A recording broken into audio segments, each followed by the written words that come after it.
just me, guys. It's not the snowman, it's just me. So, like we all know, right now, everyone's starting to get ready for Christmas. People are outside putting up lights, putting up Christmas trees, putting up wreaths, doing the Christmas stuff, going out and buying stuff. Before we get going here, guys, go ahead and hit that like and subscribe. And if you do subscribe, guess what? I'm gonna love you, and guess what? You might get something good this Christmas, and it won't be cold. I'll tell Santa you've been good, and you'll be on the nice list if you subscribe. Right now, we're all starting to prepare for Christmas, and Christmas decorations have been out ever since Halloween was done, basically. But once Halloween's done, Christmas throws up everywhere. It just starts, right? But it's interesting because everyone's starting to prepare. Everyone's preparing for Christmas. Everyone's ready for the day. And it's one day. One day. We do all of this stuff. We do all this preparing for one day. We all prepare for one day, and then when that day is over, Christmas trees are out on the sidewalk because they need to get thrown away. And I think that's kind of something to kind of think about, how much time we actually take to prepare for something.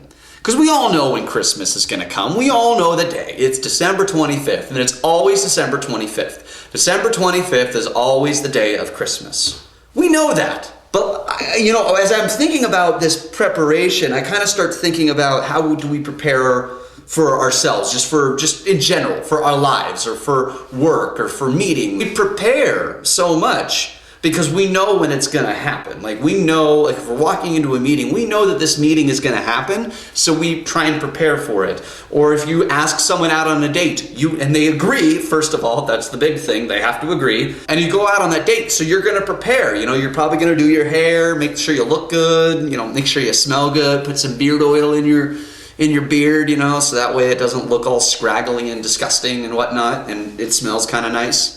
But we prepare for stuff. We prepare for these type of things. And the thing that I kind of start wondering is, do we prepare for the unexpected? Are we prepared for the unexpected? Now, first of all, I'm Catholic. I don't want to make this a complete Catholic channel. And one thing that I found interesting as I started to think about preparations and everything like that, because we're in Advent right now. I went to Mass. What's interesting to me is the second reading today comes from 2 Peter, chapter 3, verses 8 through 14. But there's one thing that I kind of found in here that was really interesting. But the day of the Lord will come like a thief, and then the heavens will pass away with a mighty roar, and the elements will be dissolved by fire. The main thing I want to point out here, the day of the Lord will come like a thief. We don't know when a thief is going to come. We don't know if something like that's going to happen. We don't know when we're going to die. We don't know when we're going to get married. We don't know, make a lot of money. We don't know if we're going to we just don't know a lot of things. What about preparing? Do we prepare ourselves to do that? Do we prepare ourselves to be ready to face our death? Do we prepare ourselves to be ready for unexpected things? Me, I try to the best of my ability, at least I think I do. And there's one distinction I kind of want to make, and I don't think, this is my own opinion. We always talk about how God wants to meet us where we're at. So prepare, yes. Prepare to the best of your ability, yes. But don't think to yourself that I need to be like this person or that person. Each individual is going to prepare differently. We are each individual beings, and we are so different. We all have different qualities, different traits. So when it comes to preparing, it's more of being prepared within your own world, how you can better prepare yourself. But don't look around and kind of say, I need to prepare like this person, or prepare like that person, or prepare like me. The way I prepare for stuff is going to be completely different than the way you prepare for stuff. We all prepare differently. Should we be prepared? Obviously, the Boy Scout mantra, right? Be prepared. Because you never know what's going to happen.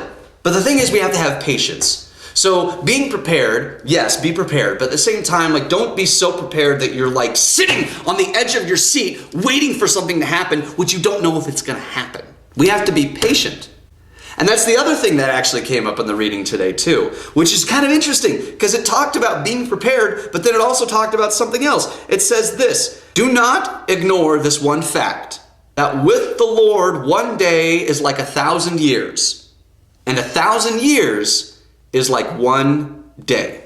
It talks about being prepared, but it also talks about being patient. Prepared and patience. P&P. Patiently prepared.